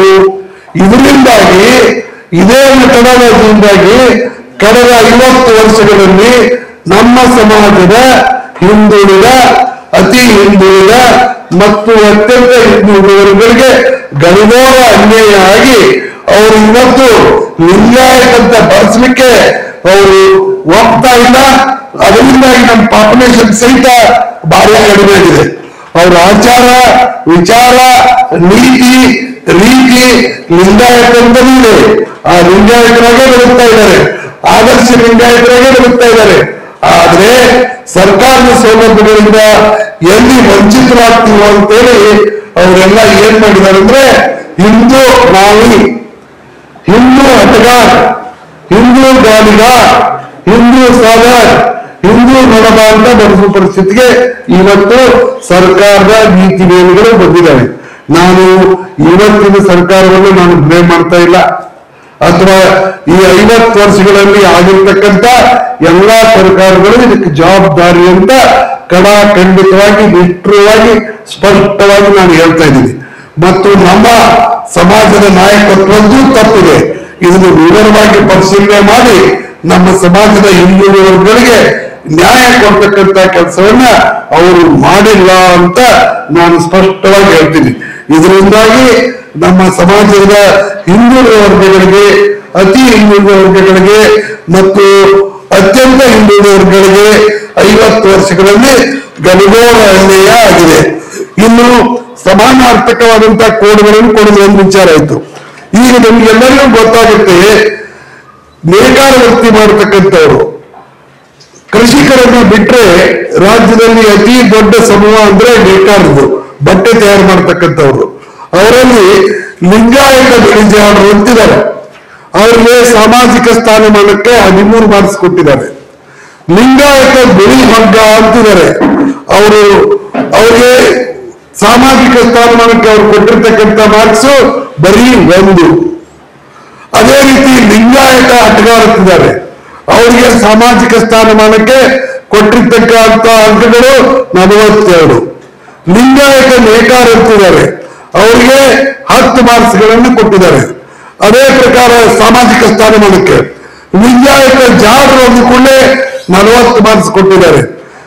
ಹಿಂದೂ ಲಿಂಗಾಯತ ಜೇಡ ಅಂತ ಬರೆದ್ರೆ 9 ಮಾರ್ಕ್ಸ್ ಕೊಟ್ಟಿದ್ದಾರೆ. ಲಿಂಗಾಯತ ನೇಗಿ ಅಂತ ಬರೆದ್ರೆ 17 ಮಾರ್ಕ್ಸ್ ಕೊಟ್ಟಿದ್ದಾರೆ. ಸ್ವಾಮಿ, ಇವಷ್ಟು ಜನ ಲಿಂಗಾಯತರು ಒಪ್ಕೋಬೇಕಾದಂತ ಮಾತು. ಅಷ್ಟು ಜನ ಮಾಡುವ ಉದ್ಯೋಗ ನೇಕಾರಿಕೆ. ಅಂಥದ್ರಲ್ಲಿ ಒಬ್ಬರಿಗೆ ಬರೀ ಒಬ್ರು ಎಲ್ಲರೂ ಸಾಮಾಜಿಕ ಸ್ಥಾನಮಾನ ಒಂದೇ ಇರ್ತದೆ. ಅಂತ ನೊಣಮ ಲಿಂಗಾಯತ ಅಂದ್ರೆ 16. ಒಂದೇ ಜಾತಿಗೆ ಈ ರೀತಿ ವ್ಯತ್ಯಾಸ ಮಾಡ್ತಕ್ಕಂಥ ಕಾರಣ ಏನು? ನೊಣಮ ಲಿಂಗಾಯತರಿಗೆ 50 ಮಾರ್ಕ್ಸ್ ಕೊಟ್ಟಿದ್ರ, ನೊಣಮ ಲಿಂಗಾಯತರಿಗೆ 42 ಮಾರ್ಕ್ಸ್ ಕೊಟ್ಟಿದ್ರ. ಇದು ಯಾವ ನ್ಯಾಯ? ಆಯೋಗವೇ ಇದಕ್ಕೆ ಉತ್ತರಿಸಬೇಕಾಗಿದೆ. ಇಂಥ ಒಂದು 15-20 ಉದಾಹರಣೆಗಳನ್ನು ನಾವು ಕೊಡ್ಬೋದು. ಆದ್ರೆ ನಾನು ಈಗ ಈಗಲೇ ಬೇಕಾದಷ್ಟು ಒಂದಾಗಿದೆ, ಅದಕ್ಕೆ ದೊಡ್ಡ ಪ್ರೆಸ್ ನೋಟ್ ಕೊಡಬಾರ್ದು ಅಂತ ಬಿಟ್ಟಿದ್ದೀನಿ. ಶೀಘ್ರದಲ್ಲೇ ಪೂರ್ತಿ ಎಲ್ಲ ರಿಸರ್ಚ್ ಮಾಡಿಸಿ ಒಂದು ಬುಕ್ಲೆಟ್ ತಂದು ರಾಜ್ಯಕ್ಕೆಲ್ಲ ಡಿಸ್ಟ್ರಿಬ್ಯೂಟ್ ಮಾಡತಕ್ಕಂತ ಕೆಲಸವನ್ನ ನಾವು ಮಾಡ್ತೀವಿ. ಇನ್ನು ನೋಡಿ, ಲಿಂಗಾಯತರಲ್ಲಿ ಜಂಗಮ ಅಂತ ಒಂದು ಜಾತಿ ಇದೆ. ಲಿಂಗಾಯತ ಜಂಗಮರ ಸ್ಥಾನಮಾನಕ್ಕೆ 34. ಅವ್ರದ್ದು ವೃತ್ತಿ ಏನಪ್ಪ? ಪುರೋಹಿತೆ ಮತ್ತು ಲಿಂಗ ಕಟ್ಟೋದು, ಸತ್ರ ಹೋಗಿ ಸಮಾಧಿ ಮಾಡಿ ಇವರು ಸ್ವರ್ಗಕ್ಕೆ ಹೋದ್ರು ಅಂತ ಘೋಷಣೆ ಮಾಡೋದು, ಮತ್ತೆ ಮದುವೆ ಮಾಡಿಸೋದು, ಇದು ಅವ್ರ ಕೆಲಸ. ಲಿಂಗಾಯತ ಜಂಗಮ ಅಂದ್ಕೊಂಡೇ 34 ಸಾಮಾಜಿಕ ಸ್ಥಾನಮಾನ. ವೀರಶೈವ ಜಂಗಮ ಅಂದ್ರೆ 8 ಮಾರ್ಕ್ಸ್. ಆರಾಧ್ಯರು ಅಂದ್ರೆ 18 ಮಾರ್ಕ್ಸ್. ಆರಾಧ್ಯ ಲಿಂಗಾಯತ ಅಂದ್ರೆ 9 ಮಾರ್ಕ್ಸ್. ಅಂದ್ರೆ ಎಲ್ಲರೂ ಜಂಗಮರೇ, ಎಲ್ಲರೂ ಮಾಡ್ತಕ್ಕಂಥ ವೃತ್ತಿ ಒಂದೇ. ಆದ್ರೆ ಒಬ್ಬರಿಗೆ ನೀವು 34 ಮಾರ್ಕ್ಸ್ ಕೊಟ್ಟಿದ್ರ, ಇನ್ನೊಬ್ಬರಿಗೆ 8 ಮಾರ್ಕ್ಸ್ ಕೊಟ್ಟಿದ್ರ, ಇನ್ನೊಬ್ಬರಿಗೆ 18 ಮಾರ್ಕ್ಸ್ ಕೊಟ್ಟಿದ್ರ, ಇನ್ನೊಂದು 9. ಆರಾಧ್ಯ ಅಂತ ಅಷ್ಟೇ ಬರೆದ್ರೆ 18 ಮಾರ್ಕ್ಸ್. ಲಿಂಗಾಯತ ಆರಾಧ್ಯ ಅಂತ ಬರೆದ್ರೆ 9 ಮಾರ್ಕ್ಸ್. ಇದು ಯಾವ ಆಯೋಗ? ಇದು ಅಲ್ಲಿ ಯಾರಾದ್ರೂ ಓದು ಬರೋ ಬಂದವರು ಇದ್ದಾರೋ ಅಥವಾ ಏನಾದ್ರೂ ತಿಳುವಳಿಕೆ ಇದ್ದವರು ಇದ್ದಾರೋ ಅದನ್ನು ಆಯೋಗವೇ ಉತ್ತರಿಸಬೇಕಾಗಿದೆ ಇವತ್ತು. ಇದು ಈ ರೀತಿ ಆದ್ರೆ ಈಗ ವೀರಶೈವ ಜಂಗಮ, ಆರಾಧ್ಯ ಮತ್ತು ಲಿಂಗಾಯತ ಜಂಗಮ, ಲಿಂಗಾಯತ ಆರಾಧ್ಯ, ಇವು ಬೇರೆ ಬೇರೆ ಜಾತಿಗಳೇ. ಇದಕ್ಕೆ ಆಯೋಗ ಉತ್ತರ ಕೊಡಬೇಕಾಗತ್ತೆ. ಆಯ್ತಾ? ಇನ್ನ ಮುಖ್ಯವಾಗಿ ಬರೋಣ. ಏನಪ್ಪಾ ಅಂದ್ರೆ, ಇಲ್ಲಿ ಆಯೋಗ ಬೇರೆ ಬೇರೆ ಕೋಡ್ಗಳನ್ನು ಕೊಟ್ಟಿದೆ. ಲಿಂಗಧರ ಅನ್ನೋರಿಗೆ ಒಂದು ಕೋಡ್ ಕೊಟ್ಟಿದೆ, ಲಿಂಗವಂತ ಅನ್ನೋರಿಗೆ ಒಂದು ಕೋಡ್ ಕೊಟ್ಟಿದೆ, ಲಿಂಗಾಯತ ಅನ್ನೋರಿಗೆ ಒಂದು ಕೋಡ್ ಕೊಟ್ಟಿದೆ, ವೀರಶೈವ ಅನ್ನೋರಿಗೆ ಒಂದು ಕೋಡ್ ಕೊಟ್ಟಿದೆ, ವೀರಶೈವ ಲಿಂಗಾಯತ ಅನ್ನೋರಿಗೆ ಒಂದು ಕೋಡ್ ಕೊಟ್ಟಿದೆ, ಲಿಂಗಾಯತ ವೀರಶೈವ ಅನ್ನೋರಿಗೆ ಒಂದು ಕೋಡ್ ಕೊಟ್ಟಿದೆ. ಶಬಾಷ್, ಒಳ್ಳೇದು, ಬಹಳ ಸಂತೋಷ. ಆದರೆ ಲಿಂಗಧರ ಸಾಮಾಜಿಕ ಸ್ಥಾನಮಾನಕ್ಕೆ 9 ಮೌಲ್ಯಾಂಕ, 9 ಮಾರ್ಕ್ಸ್, 9 ಅಂಕ. ಅದೇ ರೀತಿ ಲಿಂಗದವರಿಗೆ 9. ಲಿಂಗಾಯತ ಅಂತ ಬರೆದು ಬಿಟ್ರೆ, ಲಿಂಗವಂತ ಅಂತ ಬಂದ್ರೆ ಏಕ್ದಮ್ 31. ಲಿಂಗಾಯತ ಅಂತ ಬರೆದ್ರೆ 10 ಸಾಮಾಜಿಕ ಸ್ಥಾನಮಾನಕ್ಕೆ 10 ಮಾರ್ಕ್ಸ್. ಅದೇ ರೀತಿ ವೀರಶೈವ ಅಂತ ಬರೆದ್ರೆ ಏಕ್ದಮ್ ಕಡಿಮೆ 3 ಮಾರ್ಕ್ಸ್. ಅದೇ ರೀತಿ ವೀರಶೈವ ಲಿಂಗಾಯತ ಅಂತ ಬರೆದ್ರೆ 15 ಮಾರ್ಕ್ಸ್. ಅದನ್ನೇ ಉಲ್ಟಾ ಮಾಡಿ ಲಿಂಗಾಯತ ವೀರಶೈವ ಅಂದ್ರೆ 8 ಮಾರ್ಕ್ಸ್. ಒಂದೇ ಜಾತಿಗೆ ಸೇರಿದ ಈ ಸಮಾನಾರ್ಥಕ ಹೆಸರುಗಳ ಜಾತಿಗಳಿಗೆ ಸಾಮಾಜಿಕ ಸ್ಥಾನಮಾನಕ್ಕೆ ನೀಡಿರುವ ಅಂಕಗಳಲ್ಲಿ ಈ ತರಹದ ಅಜಗಜಾಂತರ ವ್ಯತ್ಯಾಸ ಸಾಧ್ಯವೇ? ಆಯೋಗವೇ ಉತ್ತರಿಸಬೇಕು. ಇದು ನೋಡಿ, ಹಿಂಗೆ ಎಲ್ಲ ದೇವಿ ಬೇಕಾಬಿಟ್ಟಿ ಹಿಂದೆ ಮುಂದೆ ನೋಡ್ಲಾರ್ದೆ ಕಣ್ಮುಚ್ಚಿ ಮಾರ್ಕ್ಸ್ಗಳು ಹಾಕೋತ ಹೋಗ್ಬಿಟ್ಟು ಅದನ್ನು ಸರ್ಕಾರಕ್ಕೆ ರಿಪೋರ್ಟ್ ಕೊಟ್ರೆ ಈ ಜನ ಇರಬೇಕೋ ಸಾಯ್ಬೇಕು? ಅವರು ಈಗ ಬೇರೆ ಬೇರೆ ಕೋಡ್ ಕೊಟ್ಟಿದ್ರೆ ತಪ್ಪು. ಒಂದು ವೇಳೆ ಈಗ ನೋಡ್ರಿ, ಲಿಂಗಾಯತ ಅನ್ನೋನಿಗೆ ವೀರಶೈವ ಅನ್ನೋನಿಗೆ 100 ಮಾರ್ಕ್ಸ್, ಲಿಂಗಾಯತ ಲಿಂಗವಂತ ಅನ್ನೋನಿಗೆ 31, ಲಿಂಗಧರ ಅನ್ನೋನಿಗೆ 9, ವೀರಶೈವ ಲಿಂಗಾಯತ ಅಂದ್ರೆ 15. ಅದನ್ನೇ ಉಲ್ಟಾ ಹೆಸರು ಬರೆಸಿದ್ರೆ 8 ಮಾರ್ಕ್ಸ್. ನೀವೆಲ್ಲರೂ ದಯವಿಟ್ಟು ಇದನ್ನು ಯೋಚನೆ ಮಾಡಿ, ಸರ್ಕಾರದವರು ಇದ್ರ ಬಗ್ಗೆ ಯೋಚನೆ ಮಾಡಬೇಕು. ಇನ್ನು ಹೆಳವರ ಬಗ್ಗೆ ಒಂದು ವಿಷಯ ಹೇಳ್ತೀನಿ. ಹೆಳವರದು ಒಂದು ಅನಿವಾರ್ಯ ಜಾತಿ. ಅವರು ಮನೆತನಗಳ ವಂಶಾವಳಿಗಳನ್ನ ದಾಖಲು ಮಾಡಿಕೊಂಡು ಪ್ರತಿ ವರ್ಷ ಆಯಾ ಮನೆತನಗಳಿಗೆ ಭೇಟಿ ನೀಡಿ ಅವರ ವಂಶಾವಳಿಯನ್ನ ಓದಿ ಹೇಳಿ ಸ್ವಲ್ಪ ದವಸ ಧಾನ್ಯಗಳನ್ನ ಮತ್ತು ಬಟ್ಟೆಗಳನ್ನ ಮತ್ತು ಹಣ ತೆಗೆದುಕೊಂಡು ಹೋಗಿದ್ದಾರೆ. ಕೆಲವರು ಹಿಂದೂ ಧರ್ಮದಲ್ಲಿ ಉಳಿದಿದ್ದರೆ, ಕೆಲವರು ಲಿಂಗಾಯತ ಪರಂಪರೆಯನ್ನು ಒಪ್ಪಿಕೊಂಡು ಲಿಂಗಾಯತ ಹೇಳುವವರು ಆಗಿದ್ದಾರೆ. ಇವರ ಇವರಿಬ್ಬರ ಸಾಮಾಜಿಕ ಮತ್ತು ಆರ್ಥಿಕ ಸ್ಥಾನಮಾನಗಳಲ್ಲಿ ಯಾವುದೇ ವ್ಯತ್ಯಾಸ ಇಲ್ಲ.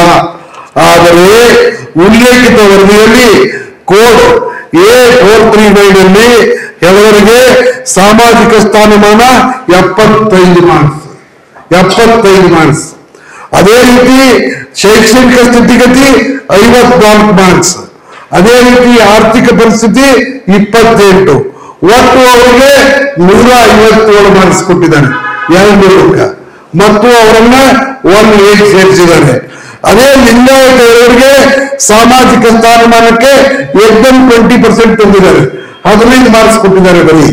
ಅದೇ ಪ್ರಕಾರ ಅವರ ಶೈಕ್ಷಣಿಕ ಸ್ಥಿತಿಗತಿ 24, ಆರ್ಥಿಕ ಸ್ಥಿತಿಗತಿ 17, ಟೋಟಲ್ 56. ಅಂದ್ರೆ ಬರೀ ಹಿಂದೂ ಹೆಳವ ಅಥವಾ ಹೆಳವ ಅಂತ ಹೇಳಿದ್ರೆ 157, 18. ಲಿಂಗಾಯತ ಹೆಳವ ಅಂದ್ರೆ 56. ಆಯೋಗ ಈ ಅಜಗಜಾಂತರ ವ್ಯತ್ಯಾಸವನ್ನ ಯಾರಾದರೂ ನಂಬಲಿಕ್ಕೆ ಸಾಧ್ಯ ಇದೆಯಾ ಅಂತಕ್ಕಂಥ ಪ್ರಶ್ನೆಯನ್ನ ನಾನು ಇವತ್ತು ಆಯೋಗದ ಮುಂದೆ ಇಡ್ತಾ ಇದ್ದೀನಿ. ಅಂದ್ರೆ ಇದರಲ್ಲಿ ಎಲ್ಲ ಇದೆ, ನಮ್ಗೆ ಓದ್ಕೊಳ್ಳಿಕ್ಕೆ ಆಗ್ತದೆ, ಎಲ್ಲ ಸ್ಪಷ್ಟವಾಗಿ ಬರ್ತಿದ್ದೀರಾ, ನಿಮ್ ಡಿಮ್ಯಾಂಡ್ ಏನಂತ ಹೇಳಿ ಹೇಳ್ತೀನಪ್ಪ. ತಮ್ಮ ಹೇಳ್ತೀನಿ ತಮ್ಮ, ಒಂದ್ ಸ್ವಲ್ಪ ಇನ್ನೊಂದು 2 ನಿಮಿಷ ವೇಟ್ ಮಾಡಿ, 2 ನಿಮಿಷ ವೇಟ್ ಮಾಡು. ಆಯ್ತಾಯ್ತು. ಇನ್ನೊಂದು ಮಚ್ಚಿಗಾರರು ಅಂದ್ರೆ ಪಾದರಕ್ಷೆ ಹೊಡೆಯುವವರು, ಅವರು ಲಿಂಗಾಯತ ಪರಂಪರೆಯಲ್ಲೂ ಇದ್ದಾರೆ, ಹಿಂದೂ ಪರಂಪರೆಯಲ್ಲೂ ಇದ್ದಾರೆ. ಆದ್ರೆ ಇವರನ್ನ ಆಯೋಗ ಪಬ್ಲಿಷ್ ಮಾಡಿರ್ತಕ್ಕಂಥ ಬುಕ್ ಅಲ್ಲಿ ಪರಿಶಿಷ್ಟ ಜಾತಿಯಲ್ಲಿ ನಂಬರ್ 101ರಲ್ಲಿ ಸೇರಿಸಿದ್ದಾರೆ. ಆದ್ರೆ ಈ ಲಿಂಗಾಯತ ಮಚ್ಚಗಾರರನ್ನ 3B ಯಲ್ಲಿ ಸೇರಿಸಿದ್ದಾರೆ. ಹಿಂದೂ ಧರ್ಮದ ಭಾಗವೇ ಆಗಿರ್ತಕ್ಕಂಥ ಲಿಂಗಾಯತ ಮಚ್ಚಗಾರರನ್ನ ಹಿಂದೂ ಧರ್ಮದ 3B ಯಲ್ಲಿ ಸೇರಿಸುವುದು ಸರಿಯೇ? ಅವರನ್ನ ನ್ಯಾಯಬದ್ಧವಾಗಿ ಅವರನ್ನ ಇದಕ್ಕೆ ಏನಂದ್ರೆ SC ಒಳಗೆ ಸೇರಿಸಬೇಕು. ಇನ್ನಾಯ್ತು. ಇನ್ನು ಪಂಚಮಸಾಲಿ ಸಮಾಜಕ್ಕೆ ಸಾಮಾಜಿಕ ಸ್ಥಾನಮಾನಗಳಿಗೆ ವೀರಶೈವ ಪಂಚಮಸಾಲಿ ಅಂತ ಬರೆದ್ರೆ 33 ಮಾರ್ಕ್ಸ್ ಕೊಟ್ಟಿದ್ದಾರೆ. ಲಿಂಗಾಯತ ಪಂಚಮಸಾಲಿ ಅಂತ ಬರೆದ್ರೆ 31 ಮಾರ್ಕ್ಸ್ ಕೊಟ್ಟಿದ್ದಾರೆ. ಈ ವ್ಯತ್ಯಾಸಕ್ಕೆ ಕಾರಣ ಏನು? ಆಯೋಗ ಪೂರ್ತಿ ಹೇಳಬೇಕಿದಕ್ಕೆ. ಇನ್ನು ಇಡೀ ದೇಶದಲ್ಲಿ ಇರ್ತಕ್ಕಂಥ ಯಾವುದೇ ಧರ್ಮ ಪರಂಪರೆಗೆ ಜಾತಿಗೆ ಸೇರಿದವರು ಬಹಳ ಒಂದೇ ವೃತ್ತಿಗೆ ಸೇರಿದವರು ಒಂದೇ ಜಾತಿ, ಅವರ ಸಾಮಾಜಿಕ ಸ್ಥಾನಮಾನದಲ್ಲಿ ವ್ಯತ್ಯಾಸ ಆಗಲಿಕ್ಕೆ ಸಾಧ್ಯ ಇಲ್ಲ. ಆದರೆ ಮೇಲ್ನೋಟಕ್ಕೆ ಆಯೋಗದ ವರದಿಯನ್ನು ನಾವು ಪರಿಶೀಲಿಸಿದಾಗ ಬಹಳಷ್ಟು ಜಾತಿಗಳ ವಿಷಯದಲ್ಲಿ ಈ ರೀತಿಯ ತಾರತಮ್ಯ, ನಿರ್ಲಕ್ಷ್ಯ ಮತ್ತು ಬೇಕಾಬಿಟ್ಟಿ ಅಂಕಗಳನ್ನು ಕೊಟ್ಟಿರೋದು ಕಂಡು ಬಂದಿದೆ.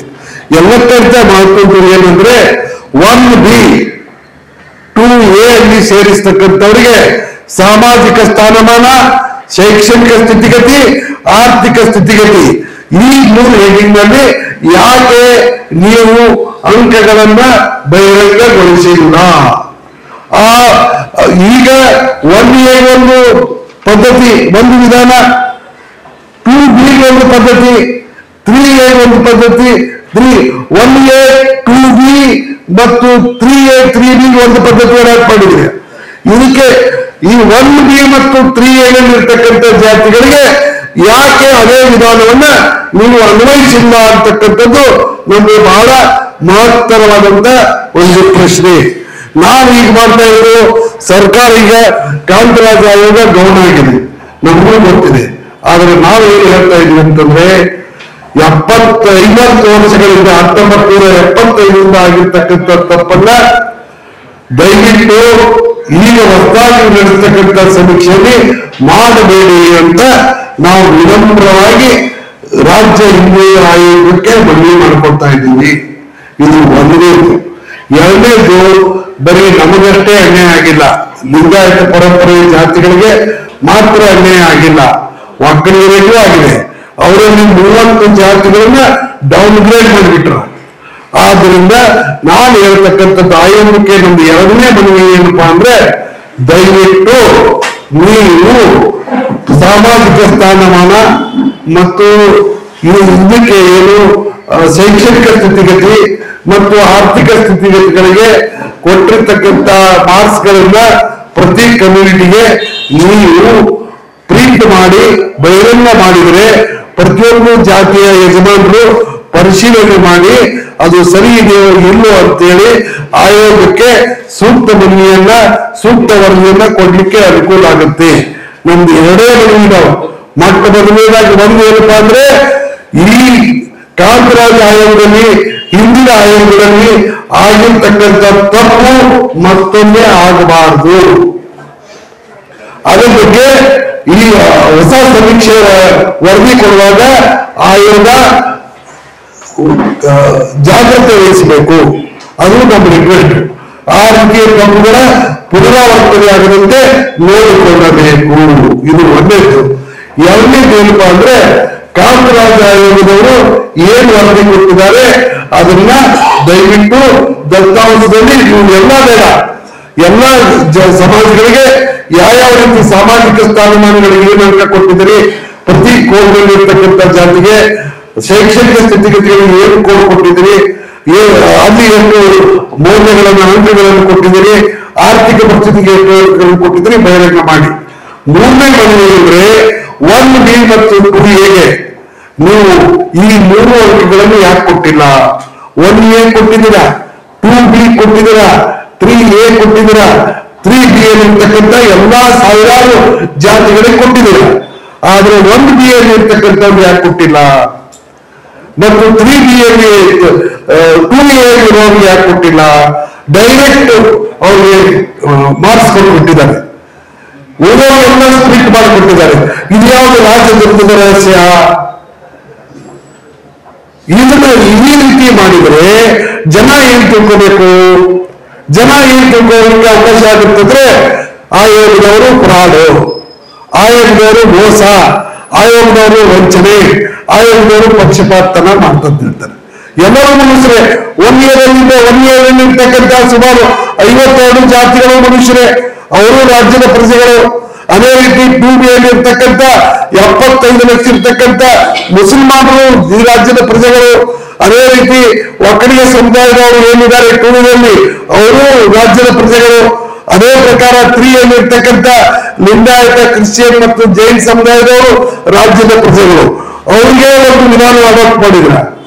ಆದ್ರೆ 1A ಇರ್ತಕ್ಕಂಥವ್ರಿಗೆ 1B ಇರ್ತಕ್ಕಂಥವ್ರಿಗೆ ಯಾಕೆ ಅದೇ ವಿಧಾನವನ್ನು ಅಡಾಪ್ಟ್ ಮಾಡಿಲ್ಲ? ಈ ತಾರತಮ್ಯಕ್ಕೆ, ಈ ಲೋಪಕ್ಕೆ ಕಾರಣ ಏನು? ಆ ರಾಜದುರ್ಗದ ರಹಸ್ಯವನ್ನ ಆಯೋಗದವರು ದಯವಿಟ್ಟು ಬಹಿರಂಗ ಮಾಡಬೇಕು ಅಂತ ನಾವು ಆಗ್ರಹ ಪೂರ್ವಕವಾಗಿ ಅವ್ರನ್ನ ಕೇಳ್ಕೊಳ್ತೀವಿ. ನಾನು ಈಗಾಗಲೇ ಹೇಳಿದೆ, ಕೆಲವು ಜನ ಬಂದಿರಲಿಲ್ಲ. ನಮಗೆ ನಮ್ಮ ಲಿಂಗಾಯತ ಸಮಾಜದ 52 ಜಾತಿಗಳಿಗೆ ಕಾಂತರಾಜ್ ಆಯೋಗದ ಮಾನದಂಡಗಳ ಪ್ರಕಾರವೇ, ಕಾಂತರಾಜ್ ಆಯೋಗದವರು ಮಾಡಿದ ಸಮೀಕ್ಷೆ ಪ್ರಕಾರವೇ ಅನ್ಯಾಯವಾಗಿ ಅವರನ್ನ 3B ಸೇರಿಸಿದ್ದಾರೆ. ನ್ಯಾಯಬದ್ಧ ಅವರನ್ನ 1A, 1B ಮತ್ತು 2A ಸೇರಿಸಬೇಕಾಗಿತ್ತು. ಆದ್ದರಿಂದ ಒಕ್ಕಲಿಗರ ಜನಾಂಗದ ಒಕ್ಕಲಿಗ ಸಮೂಹ ಏನಿದೆ, ಒಕ್ಕಲಿಗ ಸಮುದಾಯ ಇದ್ದು ಅದರಲ್ಲೂ 30 ಜಾತಿಗಳಿಗೆ ಏನಾಗಿದೆ. ಅವನು ಪೇಪರ್ ಕೊಟ್ಟ ಅದ್ರಾಗ ಒಂದಿದೆ ತೆಗೆದು ಹೇಳ್ತೀನಿ. ಆದ್ರೆ ನಾವು ಅದ್ರ ಬಗ್ಗೆ ಮೇಲಿನ ಬಗ್ಗೆ ಎಲ್ಲರಿಗೂ ಗೊತ್ತಾಗುತ್ತೆ. ಇದನ್ನ ಅಲ್ಲಿ ಮೇಲೆ ಅದು ಪೇಪರ್ ಅದು ಅದರಲ್ಲೂ ಕುಂಚಿಟಿಗಳು. ಇನ್ನೊಂದು ಏನಿದೆ, ಇಲ್ಲಿ ಕುಲಶಾಸ್ತ್ರ ಅನ್ನೋದು ಬಹಳ ಇಂಪಾರ್ಟೆಂಟ್.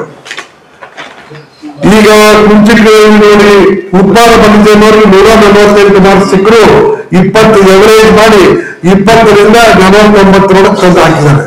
ಅದೇ ರೀತಿ ಅರಸು ಕುಂಚಿಟಿಗ, ಹಳ್ಳಿಕಾರರು, ದಾಸ ಕುಂಚಿಟಿಗ, ಕುಂಚಿಟಿಗ ರಾಯರು, ಬಳಿಗಾರರು, ಕುಂಚಿಟಿಗ ನಾಮದಾರಿ, ಸರ್ಪ ಒಕ್ಕಲಿಗ, ಕುಂಚಿಟಿಗ, ಅರಸು ಮನೆಯಾರು, ಕುಂಚಿಟಿಗ ರೆಡ್ಡಿ, ಕುರುಬ ಕುಂಚಿಟಿಗ, ಮುಸುಕು ಒಕ್ಕಲಿಗ, ನಾಮದಾರಿ ಒಕ್ಕಲಿಗ, ಸೂರ್ಯವಾಸ ಕುಂಚಿಟಿಗ, ಉಪ್ಪಿನ ಕೊಳವ ಒಕ್ಕಲಿಗ, ಯಮನ ಒಕ್ಕಲಿಗ, ಶೆಟ್ಟಿ ಬಡಿಸಿಗ, ದಾಸನ ಬಡಿಜ, ಗೇಡಲ್ಮಲ್ಲಿ ಬಡಿಜ, ಮುನ್ನಾರ, ಮುನ್ನೂರು, ಬಳೆ ಬಡಿಸಿಗ, ಬಳೆ ಶೆಟ್ಟಿ, ಜನಪಣ್ಣ ಮತ್ತು ಕಮ್ಮವಾರಿ, ಕಮ್ಮಾರ್ ರೆಡ್ಡಿ, ಶೆಟ್ಟಿ ಬಡಿಸಿಗ, ಇವರು ಎಲ್ಲರೂ ಇದರಲ್ಲಿ ಒಂದು ಜಾತಿ 1A ಹೋಗಬೇಕಾಗಿತ್ತು. 4-5 ಜಾತಿಗಳು 1B ಹೋಗಬೇಕಾಗಿತ್ತು. ಮತ್ತೆ 23 ಜಾತಿಗಳು 2A ಹೋಗಬೇಕಾಗಿತ್ತು. ಮಾನದಂಡ ಅಂತಾನೆ ಎಲ್ಲರಿಗೂ ಒಂದೇ ಇರ್ಬೇಕು ತಾನೆ, ಒಬ್ಬರಿಗೊಬ್ಬರಿಗೆ ಹೆಂಗಾಗುತ್ತೆ? ಇವ್ರು ಎಲ್ಲ ಇದನ್ನ ಮಾಡಿ ಈಗ ನಾನು ನೋಡಿದೀನಿ, ಪಟ್ಟಾಯಿಗಳಿರ್ಬೋದು ಅಥವಾ ಬುಕ್ಕಾಪಟ್ಟಣದಲ್ಲಿರ್ಬೋದು, ಧರ್ಮಪುರಿಯಲ್ಲಿರ್ಬೋದು, ಐನೂರಲ್ಲಿರ್ಬೋದು, ಶಾಲೆಯಲ್ಲಿರ್ಬೋದು, ಪರಶುರಾಮದಲ್ಲಿರ್ಬೋದು, ಪಾವಗಡದಲ್ಲಿರ್ಬೋದು, ಅಲ್ಲಿ ಕುಂಚಿಟಿಯ ಪರಿಸ್ಥಿತಿ ಎಲ್ಲಕ್ಕಿಂತ ಕೆಟ್ಟಿದೆ. ಅಂತವರನ್ನ ಸಹಿತ ಇವರು ಎಕ್ದಮ್ 3A ಸೇರಿಸ್ಬಿಟ್ಟಿದ್ದಾರೆ. ಅದಕ್ಕೆ ಇವರು ಅದು ಯಾರು ಗೊತ್ತಿದ್ದವರಂದ್ರೆ ಒಬ್ಬರು ಅವರು ವಿಚಾರ ಮಾಡ್ಕೊಂಡು ನಾವು ಮಾತಾಡೋದ್ರಕ್ಕೆ ಅವ್ರ ಬಗ್ಗೆ ನಾ ಮಾತಾಡಕ್ಕಿಂತ ನಾವು ಬರೀ ಮೆನ್ಷನ್ ಮಾಡಿದ್ದೀನಿ ಅಷ್ಟೇ. ಇದು ಈ ಪ್ರಕಾರ ಅದು ತಪ್ಪಾಗುತ್ತೆ. ದಯವಿಟ್ಟು ನಾನು ಹೇಳ್ತಾ ಇದ್ದೀನಿ, ನಿಮ್ಮ ಆಯೋಗದಲ್ಲಿ ಬಹಳ ವಿನಮ್ರವಾಗಿ ಗೌರವಪೂರ್ವಕವಾಗಿ ಶಿರಸಾಂತಾಗಿ ನಮಸ್ಕಾರ ಮಾಡಿ ಕೇಳ್ಕೊಳ್ತಾ ಇದ್ದೀನಿ. ದಯವಿಟ್ಟು ಈ ಜನರ ಜೀವನದ ಜೊತೆ ಚೆಲ್ಲಾಟ ಆಡಬೇಡಿ, ಜನರ ಭವಿಷ್ಯದ ಬಗ್ಗೆ ಚೆಲ್ಲಾಟ ಆಡಬೇಡಿ. ಬದಲೇ ದಾರುಣವಾದಂತಹ ಪರಿಸ್ಥಿತಿಯಲ್ಲಿ ಎಲ್ಲಾ ಸಮಾಜದವರಿದ್ದಾರೆ, ನಮ್ಮವರು ಇದ್ದಾರೆ. ದಯವಿಟ್ಟು ನ್ಯಾಯಯುತವಾಗಿ ಮಾಡಿ, ಪಾರದರ್ಶಕವಾಗಿ ಮಾಡಿ ಮತ್ತು ಎಲ್ಲರನ್ನ ಒಂದೇ ಸಮಭಾವದಿಂದ ಸಮಚಿತ್ತದಿಂದ ಸಮಾನವಾಗಿ ನೋಡಿ.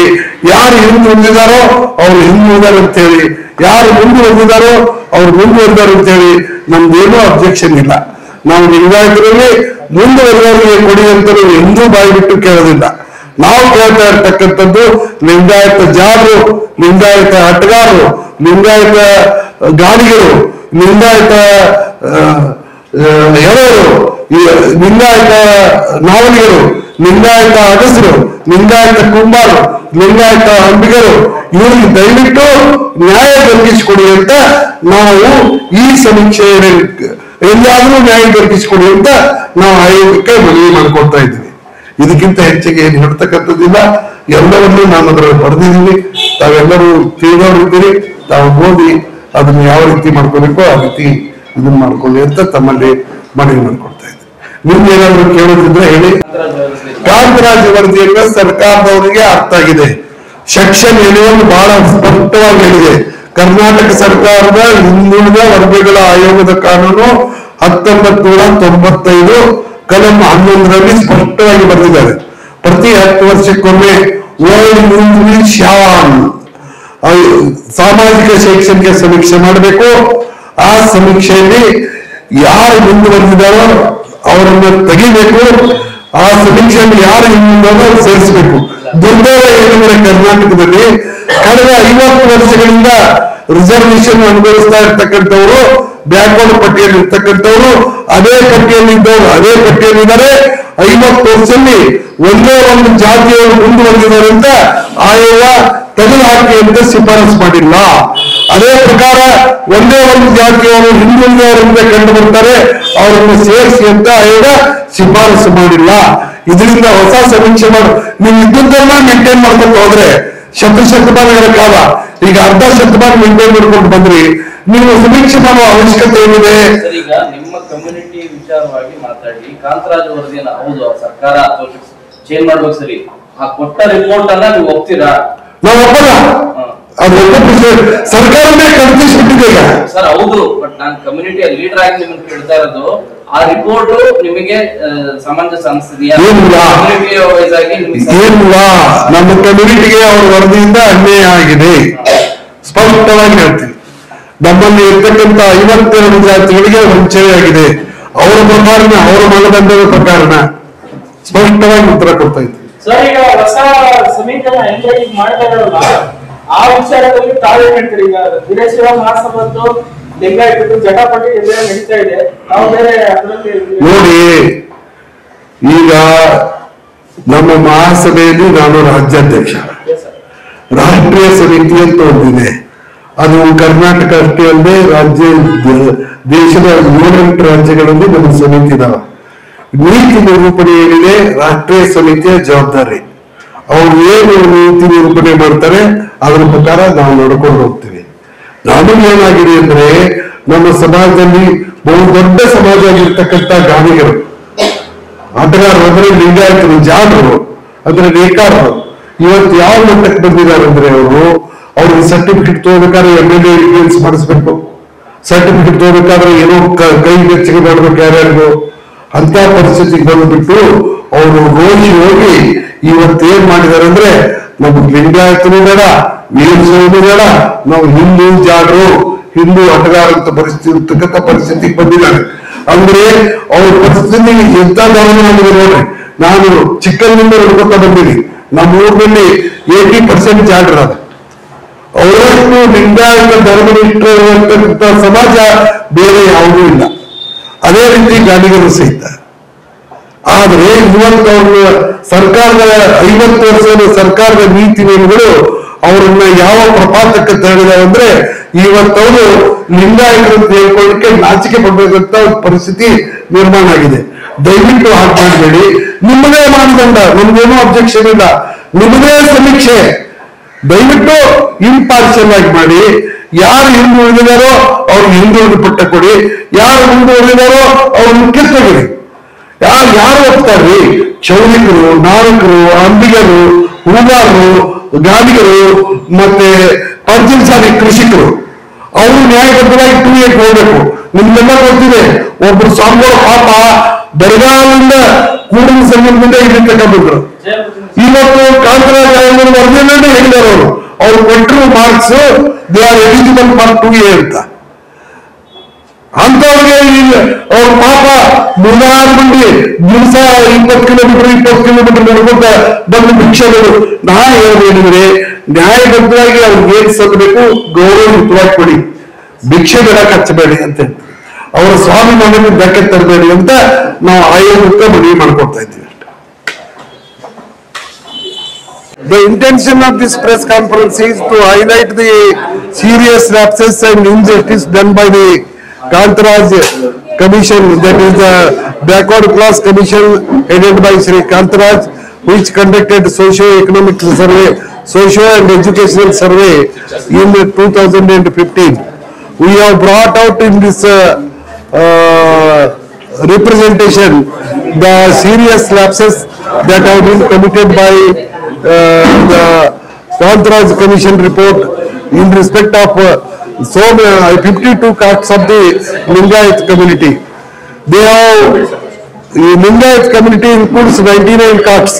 They all embraced Lingayat faith in 12th century due to the influence of Sri Basveshwara and his followers. And these 99 communities include most advanced communities and advanced communities and backward communities and more backward communities and the most backward communities. And the Lingayats are formed by converts from all the 4 varnas of Hinduism, that is Brahmana, Kshatriya, Vaishya and Shudra. But most of the communities that are in Lingayat fold belong to the Shudra varna. But today they have clubbed everybody regardless of the assessment made by the commission during the socio-educational survey. On the marks earned by them according to the commission only, they should have been included in most backward and more backward categories.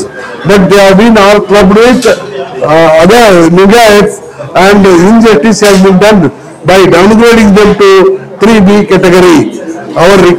And similarly, for example, for viewers, the commission has given 7 heads. In the 7 heads, for the social status, there is a difference of 1 to 40. The marks given are 1 to 40. So this kind of discrimination is not correct. Similarly, for Jangamas, for Panchamsalis, for Ganigas, they have committed serious mistakes in assessing this thing. It appears the commission has got no social scientist and no person who has got good knowledge of the social and religious conditions of the state. I would appeal to the commission. Anyway, now Kantaraj Commission report has been filed by the government. As accepting it, it would have violated Section 11 of the Karnataka State Backward Class Commission Act 1995. Now the Kantaraj Commission report is a non-entity. Our intention of this conference is to request the Backward Class Commission, which is conducting fresh socio-educational survey of all the communities in the state, not to give scope for similar mistakes in their report. And the second thing is, we request the commission to publish the full information regarding the marks given for social status, educational status, economic status of all the communities in the state, so that respective communities can study and submit their objections, their reports and their requests with the commission for the consideration of the commission.